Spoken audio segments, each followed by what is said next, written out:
Summer isn't just about mangoes. Hello I'm doctor సహజ. బయట temperatures పెరిగిపోతున్నాయండి. మేలో రికార్డ్ టెంపరేచర్స్ అంటున్నారు. ఇట్లాంటి టైమ్స్లో ఏం తీసుకుంటే మన బాడీకి బెటర్ ఉంటుందో చూద్దాం ఈరోజు. ఒకటి, మసాలా ఫుడ్స్ కానీ ఫ్రైడ్ ఐటమ్స్ కానీ కంప్లీట్లీ అవాయిడ్ చేయాలి. Tea, coffee and also alcohol ఇవి అలవాటున్నా completely మానేసేయాలి.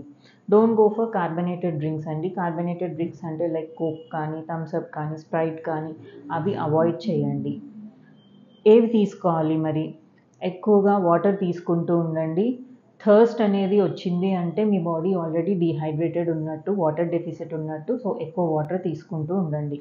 And what vegetables to include అంటే ఈ సీజన్లో ఎక్కువ ఉండే గ్రీన్ లీఫీ వెజిటబుల్స్, సోరకాయ, బీరకాయ, మునక్కాయ, ఎక్స్ట్రా ఈ వాటర్ కంటెంట్ ఎక్కువ ఉన్న వెజిటబుల్స్ చాలా ఇంక్లూడ్ చేసుకోండి. ఫ్రూట్స్ విషయానికి వస్తే watermelon is the topmost fruit.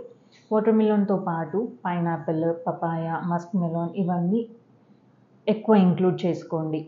And coming to the drinks, carbonated drinks వద్దన్నాము, మరి ఏం తీసుకోవాలి? హోమ్ మేడ్ కర్డ్ ఉంటే మంచిగా ఆ కర్డ్ తోటి బటర్ మిల్క్ కానీ, లస్సీ కానీ చేసుకోండి. ఇఫ్ పాసిబుల్ దాంట్లో మింట్, పుదీనా ఆకులు కూడా యాడ్ చేసుకోండి. చియా సీడ్స్, సబ్జా గింజలు ఇవన్నీ ఇంక్లూడ్ చేసుకోండి. టైమ్లీ ఇంటర్వెల్స్లో తీసుకుంటూ ఉండండి. బయట వర్క్ చేసే వాళ్ళైతే డీహైడ్రేట్ కాకుండా చూసుకోండి.